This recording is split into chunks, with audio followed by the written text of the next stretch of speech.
Plus tu expliques, plus tu deviens suspect.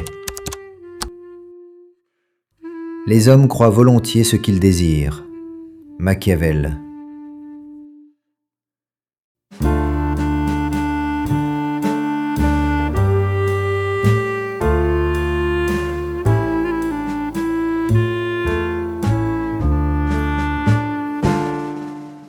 Dans l'esprit de la plupart des individus, expliquer est perçu comme une preuve de vérité. Celui qui développe ses arguments, qui détaille sa logique, qui justifie ses décisions semble, en apparence, plus crédible.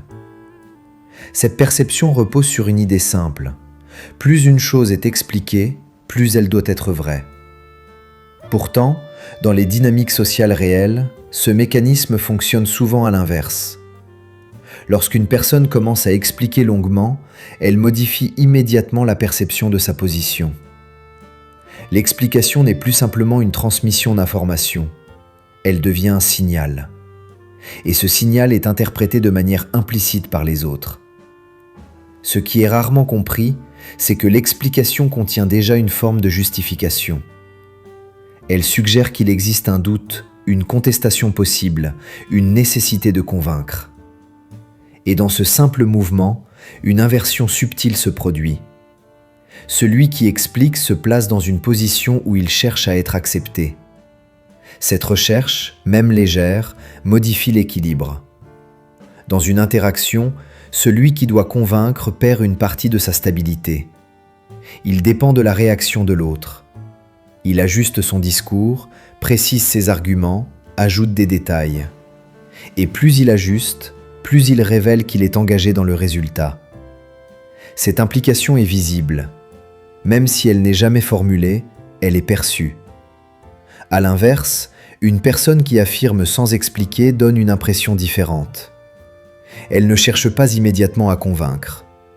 Elle expose une position, puis laisse les autres réagir. Cette absence de justification crée une forme de stabilité.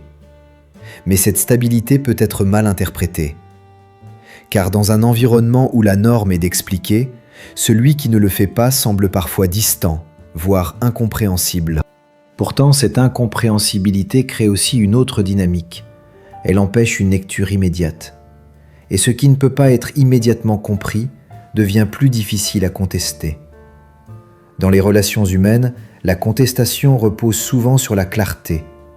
Lorsqu'une idée est entièrement exposée, elle peut être analysée, découpée, critiquée. Lorsqu'elle reste partiellement implicite, elle échappe à une partie de cette analyse. C'est ici que l'explication devient un paradoxe. En cherchant à rendre une idée plus claire, on la rend aussi plus vulnérable. Chaque détail ajouté ouvre une nouvelle possibilité de critique. Chaque précision crée un nouveau point d'attaque. Et progressivement, celui qui explique se retrouve à défendre non pas une idée simple, mais une structure complexe. Cette complexité fatigue. Elle affaiblit l'impact initial. Car une idée forte n'a pas besoin de nombreuses justifications. Elle repose sur une perception globale, sur une impression de cohérence. Lorsqu'elle doit être soutenue par une accumulation d'arguments, elle perd une partie de cette force. Machiavel observait que les hommes ne jugent pas toujours selon la logique, mais selon l'apparence. Ce principe reste profondément ancré dans les interactions modernes. Une position qui semble évidente est rarement remise en question. Une position qui demande trop d'explications attire l'attention. Et l'attention dans ce contexte n'est pas un avantage. Elle devient une analyse. Dans de nombreuses situations, expliquer revient à inviter l'autre à entrer dans sa logique. Mais cette invitation comporte un risque. Une fois à l'intérieur, l'autre peut explorer, questionner, remettre en cause. Ainsi, ce qui devait clarifier devient un terrain de débat. Et dans un débat, la position initiale se fragilise. C'est pour cette raison que certaines personnes, même lorsqu'elles ont raison, finissent par perdre en crédibilité. Elles expliquent trop. Elles cherchent à éliminer toute ambiguïté. Elles pensent que la précision renforce leur position. Mais la perception ne fonctionne pas toujours ainsi. Une position trop précise devient rigide. Une position rigide devient attaquable. À l'inverse, une position légèrement ouverte conserve une certaine flexibilité. Elle s'adapte, se reformule, se maintient sans être directement confrontée. Ce phénomène est particulièrement visible dans les situations de tension. Lorsqu'un conflit apparaît, la première réaction de beaucoup d'individus est d'expliquer leur point de vue. Ils détaillent les faits, clarifient leurs intentions, justifient leurs actions. Mais dans ce contexte, l'explication est rarement reçue comme une preuve. Elle est reçue comme une défense. Et une défense implique qu'il existe une accusation, même implicite. Ainsi, expliquer peut involontairement renforcer le cadre du conflit. Au lieu de résoudre la tension, cela la structure. Dans les dynamiques sociales, ce type de mécanisme se produit constamment. Il ne repose pas sur des intentions conscientes, mais sur des interprétations rapides. Les individus ne prennent pas toujours le temps d'analyser profondément les arguments. Ils réagissent à des signaux. Et l'explication est l'un de ces signaux. Elle indique un besoin, le besoin d'être compris, le besoin d'être accepté, le besoin de convaincre. Et ce besoin modifie la perception. Dans la prochaine partie, nous verrons pourquoi ceux qui parlent le moins dans les moments de tension conservent souvent une position plus forte, et comment le silence peut parfois protéger davantage qu'une longue justification. Dans les moments de tension, la majorité des individus ressentent une impulsion presque automatique, celle de clarifier, d'expliquer, de corriger la perception de l'autre. Cette réaction semble naturelle. Elle repose sur l'idée que si l'autre comprend mieux, la situation va se résoudre. Pourtant, cette logique ignore un élément fondamental des dynamiques humaines. Dans un conflit, les positions ne sont pas seulement construites sur des faits, mais sur des perceptions déjà installées. Lorsqu'une personne entre dans une phase d'explication, elle suppose que le problème vient d'un manque d'information. Elle pense que l'autre ne comprend pas correctement la situation. Mais dans de nombreux cas, l'autre comprend déjà suffisamment. Ce qui est en jeu n'est pas l'information, mais la position. Et une position ne change pas simplement parce qu'elle est confrontée à plus de détails. C'est ici que l'explication devient inefficace, car elle s'adresse à la logique, alors que la dynamique repose souvent sur autre chose. Dans une interaction tendue, chaque mot est interprété à travers un filtre. Ce filtre est constitué d'émotions, d'intérêts, de perceptions préalables. Ainsi, une explication, même parfaitement cohérente, peut être transformée, réduite ou rejetée sans être réellement considérée. Plus une personne insiste, plus elle renforce ce phénomène. Elle entre dans une boucle. Elle explique, puis ajuste, puis précise, puis reformule. Et à chaque étape, elle s'implique davantage dans la tentative de convaincre. Cette implication devient visible. Elle montre que l'issue de l'échange est importante pour elle. Et c'est précisément ce point qui modifie l'équilibre. Car dans toute interaction, celui qui a le plus besoin d'être compris est aussi celui qui dépend le plus du résultat. Cette dépendance crée une asymétrie. L'autre personne, même inconsciemment, perçoit cette asymétrie et peut s'y adapter. Elle peut résister davantage. Elle peut tester les limites. Elle peut maintenir sa position sans chercher à évoluer. Ainsi, plus l'un explique, plus l'autre peut rester immobile. Ce phénomène ne repose pas sur une stratégie consciente. Il émerge naturellement. Les individus ressentent les dynamiques sans nécessairement les analyser. Ils perçoivent qui insiste, qui ajuste, qui cherche à convaincre. Et cette perception influence leur comportement. À l'inverse, celui qui réduit son besoin d'expliquer introduit une rupture dans ce schéma. Il ne cherche pas immédiatement à corriger chaque interprétation. Il accepte qu'une part d'incompréhension puisse exister. Cette acceptation modifie la dynamique. Elle réduit la pression. Et lorsqu'il n'y a plus de pression, la situation devient moins polarisée. Dans ce contexte, le silence prend une autre fonction. Il ne sert pas seulement à éviter de dire quelque chose de trop. Il permet de ne pas entrer dans une structure où chaque mot devient un élément de défense. Le silence suspend la dynamique. Il crée un espace. Et dans cet espace, l'autre personne peut être amenée à reconsidérer sa propre position, non pas parce qu'elle est convaincue, mais parce que la tension initiale diminue. Ce mécanisme est rarement utilisé consciemment. Beaucoup associent le silence à une faiblesse, à une incapacité à répondre. Pourtant, dans certaines situations, il représente une forme de contrôle. Non pas un contrôle direct, mais un contrôle du cadre. Celui qui parle fixe le contenu. Celui qui choisit de ne pas parler fixe le rythme.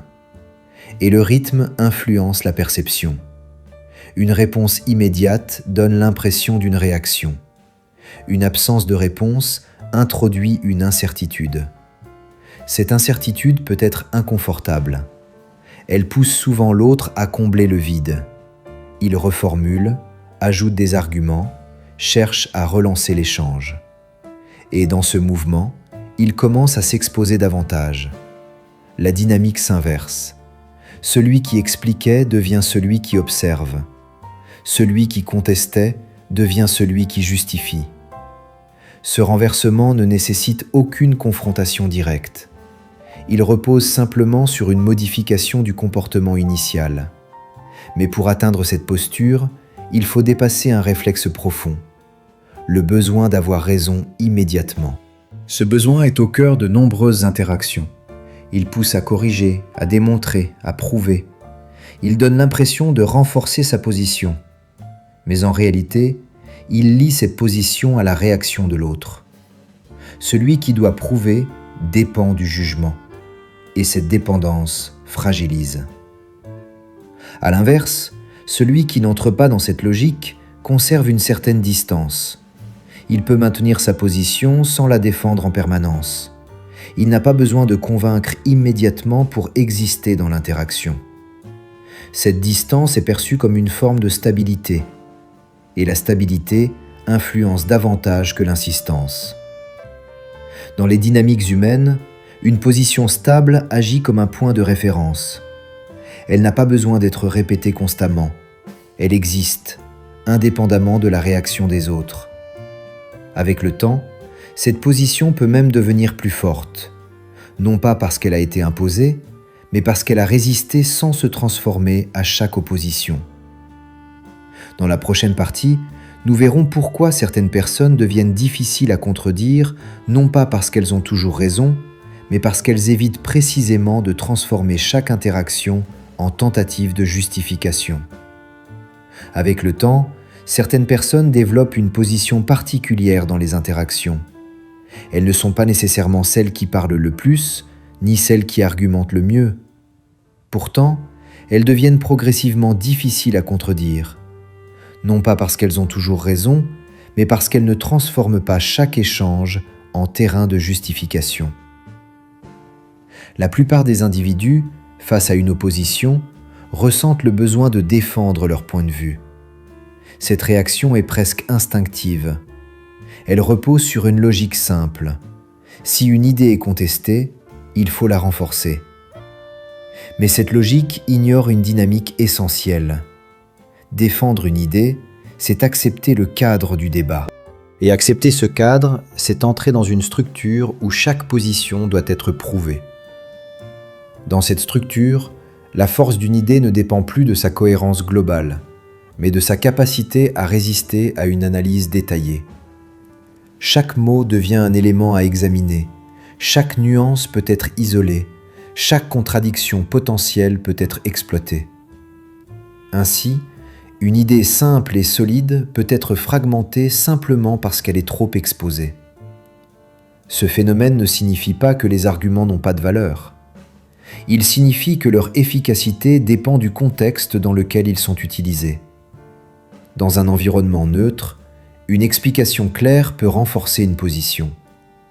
Mais dans un environnement chargé, où il existe déjà une tension, un enjeu ou une opposition, cette même explication peut produire l'effet inverse. Car dans ce contexte, l'objectif de l'autre n'est pas toujours de comprendre. Il est parfois de maintenir sa position. Et lorsqu'une personne cherche à maintenir sa position, elle n'analyse pas les arguments pour leur validité, mais pour leur vulnérabilité. Ainsi, plus une idée est développée, plus elle offre de points d'entrée à la critique. À l'inverse, certaines personnes adoptent une posture différente. Elles n'entrent pas immédiatement dans ce jeu. Elles expriment une position de manière concise, puis s'arrêtent.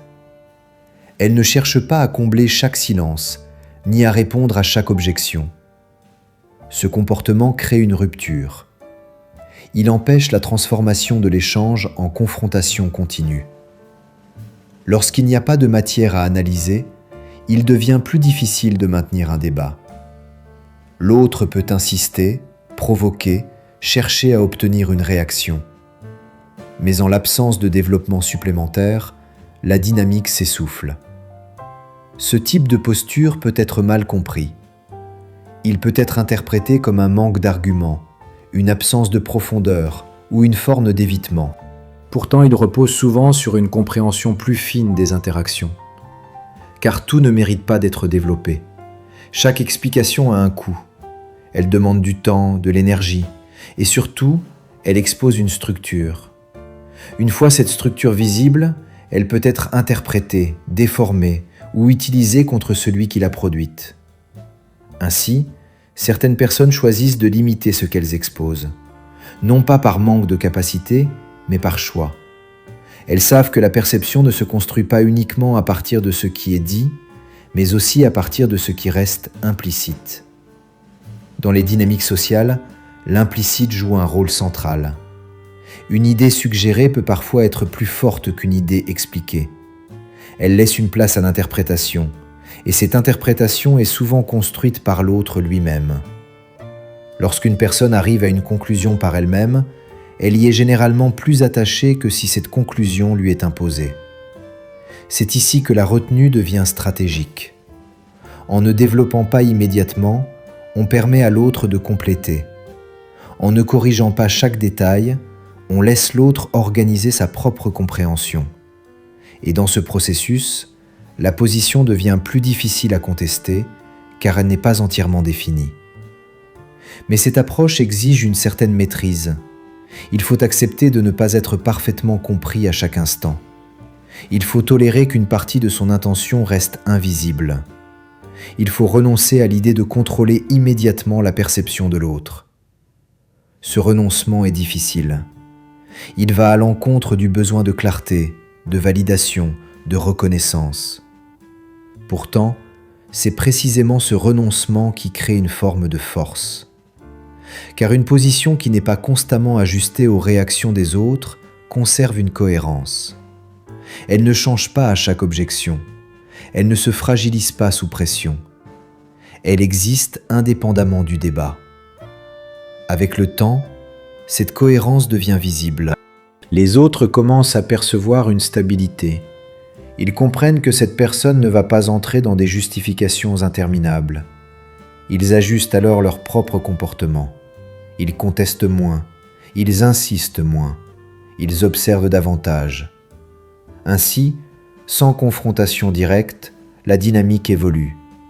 Ce n'est plus celui qui parle le plus qui influence, c'est celui qui structure l'échange sans chercher à le remplir.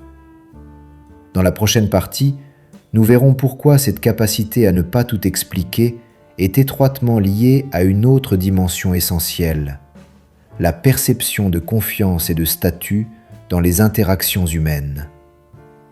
Avec le temps, une autre dimension apparaît dans les interactions humaines.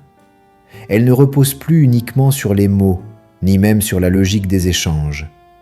Elle repose sur quelque chose de plus diffus, la perception de confiance et de statut. Cette perception ne se construit pas uniquement à partir de ce qu'une personne dit, mais à partir de la manière dont elle se positionne face à l'incertitude, à la contradiction et à la pression. Lorsqu'une personne explique constamment, elle envoie un signal implicite. Elle montre qu'elle cherche à être comprise, qu'elle souhaite réduire toute ambiguïté, qu'elle ne veut laisser aucun espace au doute. Cette intention peut sembler positive. Pourtant, elle produit souvent un effet inattendu. Elle donne l'impression que la validation extérieure est nécessaire. Et cette impression influence directement la perception de statut. Dans les dynamiques sociales, le statut n'est pas attribué uniquement en fonction des compétences ou de la justesse des idées. Il est largement déterminé par la manière dont une personne semble dépendre du regard des autres. Celui qui paraît avoir besoin d'être validé est perçu différemment de celui qui semble stable, même face à une incompréhension. Cette différence est subtile, mais constante.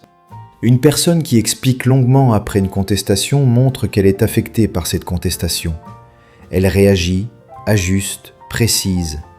Elle entre dans une dynamique où chaque objection doit être traitée. Et dans ce processus, elle devient réactive. La réactivité est perçue et elle modifie la position. À l'inverse, une personne qui maintient sa position sans entrer immédiatement dans une explication détaillée crée une impression différente. Elle ne semble pas dépendre de l'acceptation immédiate. Elle tolère l'incertitude. Elle laisse la possibilité que l'autre ne soit pas d'accord. Cette tolérance est interprétée comme une forme de confiance. Non pas une confiance déclarée, mais une confiance perçue. Dans les interactions humaines, cette perception a un point important. Elle influence la manière dont les autres évaluent la crédibilité, la solidité et même la valeur d'une personne. Celui qui semble stable face à l'opposition apparaît plus difficile à ébranler. Et ce qui est difficile à ébranler inspire plus de respect. Ce mécanisme ne dépend pas du contenu exact des arguments. Il dépend du comportement face à ces arguments. Deux personnes peuvent défendre la même idée. L'une peut expliquer longuement, l'autre peut rester concise.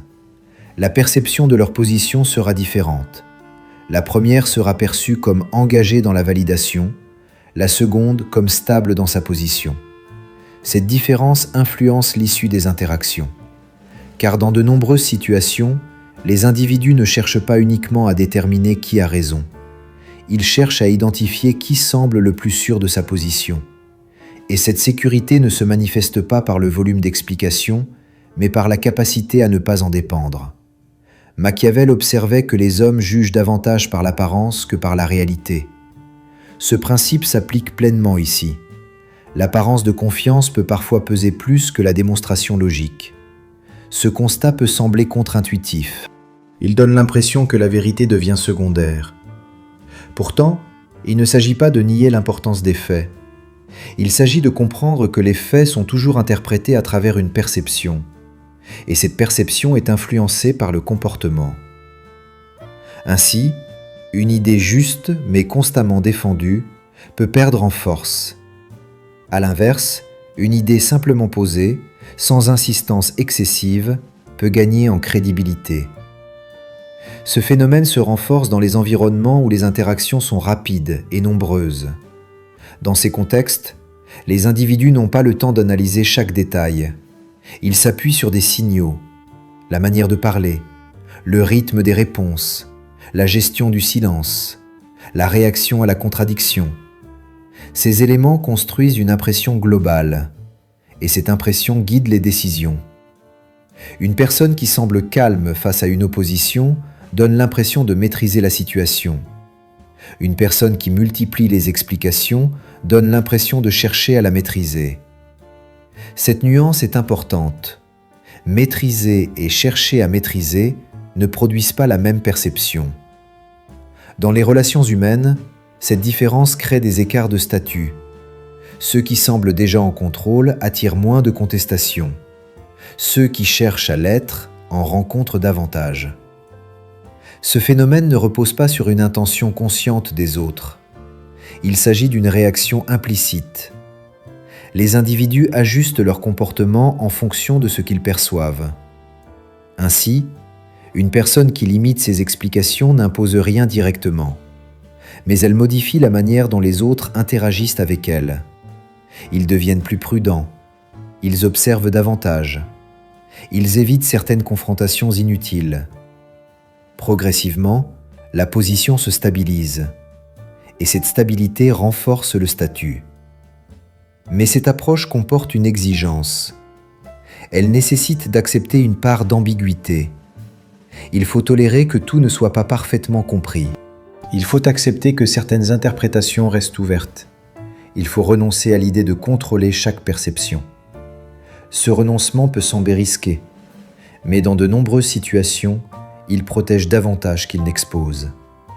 Car ce qui n'est pas entièrement défini ne peut pas être entièrement attaqué. Dans la dernière partie, nous verrons pourquoi cette capacité à ne pas tout expliquer devient une forme de force durable et comment elle transforme progressivement la manière dont les autres perçoivent et traitent une position. À mesure que l'on observe ces dynamiques avec plus de recul, une conclusion s'impose progressivement. Le problème n'est pas que l'explication soit inutile. Le problème est qu'elle est souvent utilisée au mauvais moment, pour les mauvaises raisons, et dans un cadre qui la transforme en faiblesse plutôt qu'en force. Ce n'est pas l'acte d'expliquer qui fragilise une position, mais le besoin d'expliquer pour exister dans l'interaction. La plupart des individus n'expliquent pas simplement pour transmettre une idée. Ils expliquent pour corriger une perception, pour être compris, pour être validés. Et dans ce mouvement, ils lient leur position à la réaction de l'autre. Leur stabilité dépend alors d'un élément extérieur.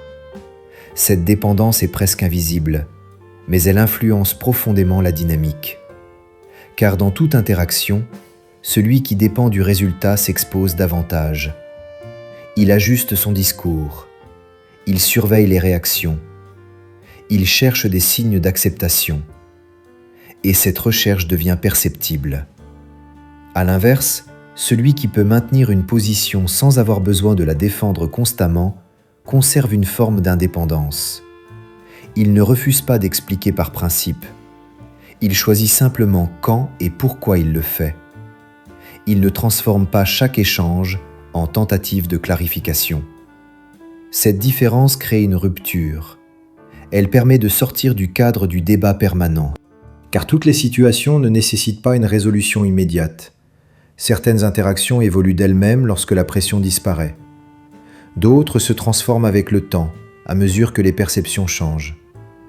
Celui qui comprend cela n'est plus obligé d'intervenir à chaque instant. Il peut laisser certaines choses exister sans les corriger. Ce choix modifie la manière dont les autres perçoivent la position. Une idée qui n'est pas constamment défendue semble plus stable. Elle donne l'impression d'exister indépendamment de l'opposition. Elle ne dépend pas du débat pour être maintenue. Et cette indépendance influence. Dans les dynamiques humaines, ce qui semble stable attire moins d'attaques. Non pas parce que cela est incontestable, mais parce que cela ne s'inscrit pas dans une structure de confrontation. À l'inverse, une position constamment défendue attire la confrontation. Elle appelle la réponse, la critique, la contradiction. Ainsi, le comportement initial détermine souvent la nature de l'échange. Expliquer peut ouvrir un dialogue, mais expliquer trop peut enfermer dans un débat. Et dans un débat, la position doit être constamment reconstruite.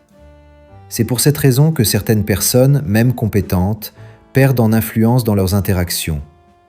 Elles pensent que la précision renforce leur crédibilité. Elles multiplient les arguments, détaillent chaque point, anticipent chaque objection. Mais ce faisant, elles créent une structure où leur position dépend d'une démonstration continue. Et toute démonstration continue finit par s'épuiser. À l'inverse, une position posée avec retenue conserve une énergie différente. Elle ne cherche pas à convaincre immédiatement. Elle existe, puis elle laisse les autres se positionner par rapport à elle. Ce mécanisme modifie la direction de l'échange.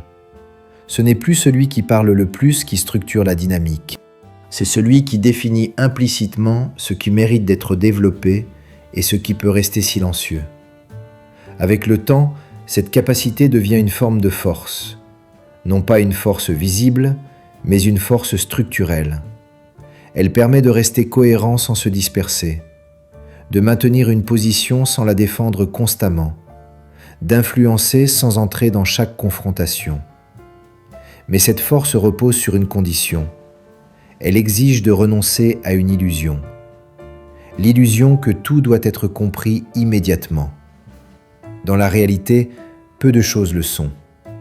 Les perceptions évoluent lentement, les positions se déplacent progressivement, les interactions se transforment avec le temps. Celui qui accepte ce rythme n'a plus besoin d'accélérer artificiellement les choses par des explications constantes. Il peut observer, attendre, intervenir lorsque cela a du sens, et laisser le reste se construire. Peut-être que le véritable problème n'est pas que tu expliques trop. Peut-être que c'est que tu cherches encore à être compris trop vite. Car dans un monde où chacun parle pour être entendu, celui qui n'a pas besoin de tout expliquer devient difficile à contredire. Et souvent, c'est aussi celui que l'on finit par écouter. Merci pour votre attention.